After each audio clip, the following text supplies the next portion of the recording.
அனைவருக்கும் அன்பான வணக்கம். இன்றைக்கி நம்ம பார்க்கக்கூடிய தலைப்பு, லக்னாதிபதி எப்படி அமைய வேண்டும். ஒரு ஜாதகத்தை நீங்கள் வாங்கின உடனே ஃபஸ்ட்டு லக்னாதிபதியினுடைய நிலைமை என்ன என்பதை நீங்கள் கவனிக்க வேண்டும். லக்னாதிபதி தான் ரொம்ப இருக்கிறதுலே மிக மிக முக்கியமான ஒருவர். அந்த லக்னாதிபதி எப்படி அமைந்தால் அவர்களுக்கு வாழ்க்கையில் எப்படியெல்லாம் சிறப்பு உண்டாகும் என்பதை இந்த வீடியோவில் நம்ம முழுசாக பார்க்க போகிறோம். ஃபஸ்ட்டு பாயிண்ட்டு, லக்னாதிபதி சுபராக இருக்க வேண்டும். சுபர்னா என்னது? குரு சுபர், சுக்கிரன் சுபர், சந்திரன் சுபர். தேய்பிறை சந்திரன் பாவராயிருவார், வளர்பிறை சந்திரன் சுபராயிருவார். இதை எப்படி சார் நம்ம கண்டுபிடிக்கிறது அப்படின்னா, சூரியன் இருக்கக்கூடிய இடத்திலிருந்து அப்படியே ஆன்டி கிளாக், உதாரணத்துக்கு சூரியன் இங்கே இருக்குன்னு வச்சுக்கோங்க. இங்கேருந்து கிளாக் வைஸாக நீங்கள் எண்ணணும். 7 இடத்துக்குள்ள சந்திரன் இருந்தால் அது சுபச்சந்திரன், அதாவது வளர்பிறை சந்திரன். வளர்பிறை சந்திரனாக இருந்தால் உங்களுக்கு யோகம். தேய்பிறை சந்திரனாக இருந்தால் அது பாவக்கரமாக மாறிவிடும். ரைட். இப்போ லக்னாதிபதி எப்படி இருந்தால் சிறப்பாக இருக்கும்? முதல் பாயிண்ட்டு, லக்னாதிபதி சுபராக வர வேண்டும். சுபர்னா உங்களுக்கு தெரியும், குரு சுக்கிரன் வளர்பிறை சந்திரன், ஓகேவா? இவங்க சுபர். இப்போ உதாரணத்துக்கு லக்னாதிபதி எடுத்துக்கிடுவோம், தனுசு எடுத்துக்கிடுவோம். குரு, இந்த இடத்துக்குனுடைய அதிபதி யார்? குரு. இந்த குரு எங்கே இருக்கணும்? ஃபஸ்ட்டு லக்கணத்திலே இருப்பது சிறப்பு. லக்கணாதிபதி லக்கணத்திலே இருப்பது முதல் சிறப்பு. அப்படி இல்லை அப்படின்னா அந்த லக்கணாதிபதி சுபருடைய வீட்டிலே போய் அமர்ந்திருக்க வேண்டும். சுபருடைய வீடு எங்கே இருக்குது? சுபர் குரு இங்கே இருக்கலாம், அல்லது குரு வீட்டில் இருக்கலாம். இதுவும் குருவுடைய வீடு தான், மீனம். அதுக்கடுத்து சுக்கிரனுடைய வீட்டிலே குரு இருக்கலாம், அல்லது சந்திரனுடைய வீட்டிலே குரு இருக்கலாம். அப்போ நம்ம ஒரு உதாரணத்துக்கு தான் பார்க்குறோம். லக்னாதிபதி சுக்கிரனுடைய வீட்டிலே இருக்கிறார் அப்படின்னு வச்சுக்கிடுவோம். இந்த குரு லக்னாதிபதி தான் ஒரு மரத்துக்கு ஆணிவேர். ஆணிவேர் நல்லா இருந்தால் தான் கிளைகள், மரங்கள், செடிகள் இதெல்லாம் நல்லா இருக்கும். ஆணிவேரே சரியில்லை அப்படின்னா அவங்களுக்கு வாழ்க்கையில் கஷ்டம், எல்லா துன்பங்களும் சேரும். அப்போ ஃபஸ்ட்டு பாயிண்ட்டு, லக்னாதிபதி சுபராக இருக்க வேண்டும். அவர் சுவர் மனையில் ஏற வேண்டும். அவரை சுவர்கள் பார்க்க வேண்டும். சுவர்கள்னு யார்? சந்திரன். ஒன்று சந்திரன் இங்கே சேரணும், ஓகேவா? அப்படி குருவும் சந்திரனும் சேர்ந்துட்டாலே அது குரு சந்திர யோகம் அப்படின்னு பேர். யோகத்தை பற்றி நம்ம அடுத்த வீடியோவில் தெளிவாக பார்ப்போம். இப்போ லக்னாதிபதி எப்படி இருக்கணும் அதுதான் இன்றைக்கி டாபிக். அப்போ லக்னாதிபதி சுபராக வர வேண்டும். அவர் சுவர் மனை ஏற வேண்டும். சுவரோட சேர்க்கை இருக்கணும், அல்லது சுவருடைய பார்வை இருக்கணும். அப்போ சுவர் யார்? சந்திரன் சேர்ந்துருக்கு. அடுத்த சுவர் யார்? சுக்கிரன். சுக்கிரனுடைய பார்வைக்கு ஒரே பார்வை தான் 7ஆம் பார்வை. அப்போ சுக்கிரன் எங்கே இருக்கணும்? இங்கே இருக்கணும். சுக்கிரன் இது பரிவர்த்தனை யோகமாகவும் மாறிடும். குரு வீட்டில் சுக்கிரனும் வீட்டில் குருவும் இருந்தால் பரிவர்த்தனை யோகம் அப்படின்னு பேர். பரிவர்த்தனை யோகம் என்பது 2 கிரகம் ஆட்சி பெற்று இருப்பதற்கு சமம். அப்போ குரு வீட்டில் சுக்கிரன் இருக்குது, சுக்கிரனுடைய வீட்டில் குரு இருக்குது. அப்போ அது 2 இடத்துலையுமே அது ஒர்க் ஆகும். இங்கேயும் குரு ஒர்க் பண்ணுவார், இங்கேயும் குரு ஒர்க் பண்ணுவார். அதே மாதிரி சுக்கிரன் லக்கணத்துலேயும் ஒர்க் பண்ணுவார், அவருடைய சொந்த வீட்டிலையும் ஒர்க் பண்ணுவார். அப்போ லக்கணத்தில் சுக்கிரன் இருந்தால் அழகாக இருப்பார்கள் என்பது ஜோதிட விதி. அவங்க ஆணாக இருந்தாலும் சரி, பெண்களாக இருந்தாலும் சரி, லக்கணத்தில் சுவர் இருந்துட்டாலே அவங்க ஜாதகத்தை ஆளவே பார்க்க தேவையில்லை, அவங்க அழகாக இருப்பார்கள். பிறர் பார்த்தா பிடிச்சிக்கிறோம், ஓகேவா? இப்படி அமையணும். அமைஞ்சு 9வது அதிபதியோ 10வது அதிபதியோ பார்த்தால் மிக மிக யோகம். அப்போ 9ஆம் அதிபதி யார்? 2 3 4 5 6 7 8 9 10 11 12 ஒரு இதுக்காக போட்டு வச்சுக்கோங்க. அப்போ 9ஆம் அதிபதி யார்? சூரியன். சூரியன் வந்து பார்க்கணும். சூரியனுக்கு ஒரே பார்வை 7ஆம் பார்வை மட்டும்தான் இருக்குது.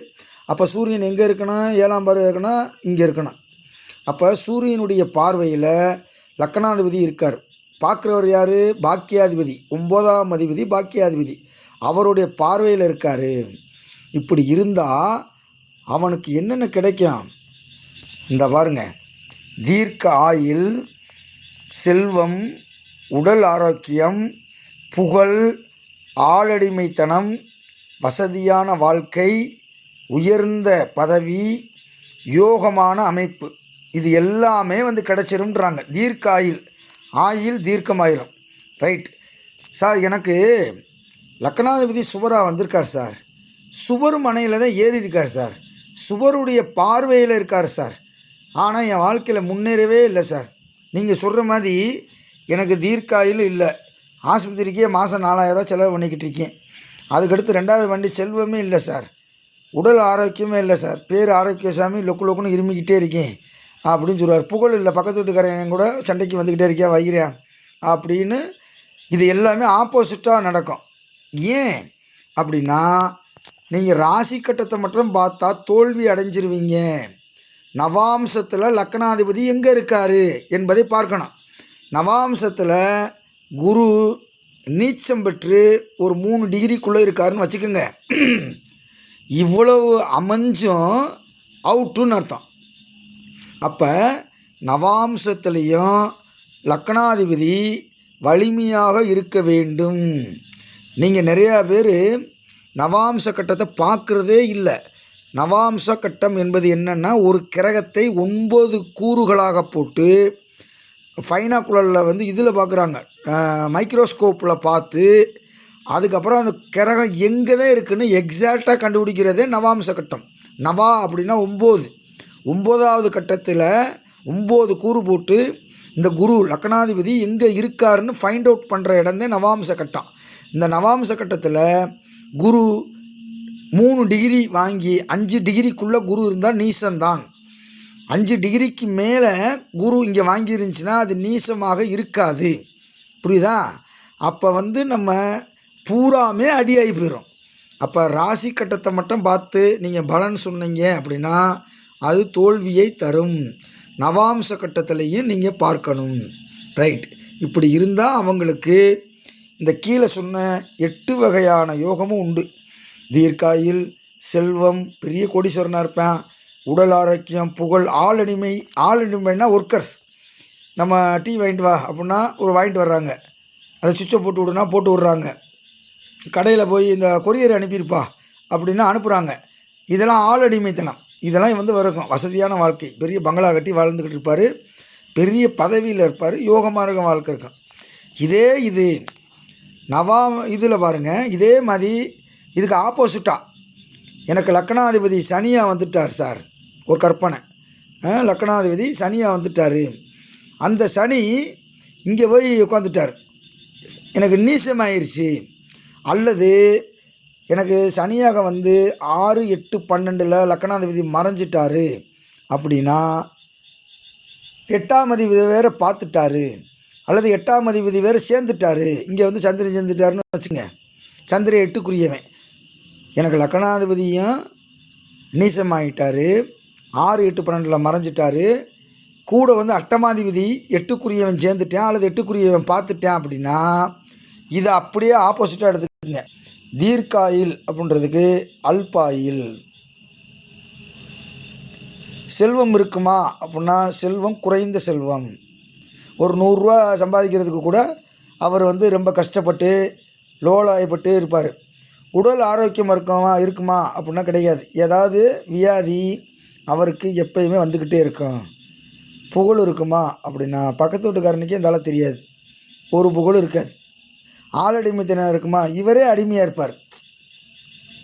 வசதி இருக்குமா சார், 30 வருஷமாக வீடு வாடகை வீட்டில் தான் சார் இருக்கேன்னுவார். பதவி இருக்குமா, 6 மாதத்துக்கு ஒரு வேலையில் மாறிக்கிட்டே இருப்பார். நிரந்தரமான பதவி இருக்காது. யோகம் இருக்குமா? ஒரு யோகம் இல்லை சார், மண்ணாங்கட்டி யோகம் தான் எனக்கு இருக்குது அப்படின்னு அவர் சொல்லுவார். அப்போ லக்னாதிபதியோடைய நிலைமையை பாரு. லக்னாதிபதி சுவராக வர வேண்டும், சுவர் மனையில் ஏற வேண்டும், சுவருடைய சேர்க்கை இருக்க வேண்டும், சுவருடைய பார்வை இருக்க வேண்டும். இவ்வளோ விஷயம் இருக்குது. நவாம்சத்துலேயும் அந்த லக்னாதிபதி நன்றாக இருக்க வேண்டும். அப்படி இருந்தால் மட்டும்தான் அவங்களுக்கு எல்லாம் கிடைக்கும். இதை எத்தனையோ புத்தகங்கள் சொல்லுது. இருந்தாலும் உங்களுக்கு ஒரு புத்தகத்தை இன்றைக்கி எடுத்து காட்டுறேன். சர்வார்த்த சிந்தாமணி அப்படின்ற ஒரு புத்தகத்தில் உள்ள செய்தி. யார் கீர்த்திமான் அப்படின்றது அந்த செய்தி. இந்த புத்தகத்தில் உள்ள செய்தியத்தை உங்களுக்கு இன்றைக்கி நம்ம பாடத்தில் நடத்தணும். ஓகேவா? மறுபடியும் அழகாக அடுத்த ஒரு வகுப்பில் நம்ம நடத்துவோம். அதுவரை இருந்து விடைபெறுகிறோம். உங்களுக்கு இந்த வீடியோ தொடர்ந்து பார்க்கணும் அப்படின்னா சப்ஸ்கிரைப் பண்ணிடுங்க, லைக் பண்ணிடுங்க.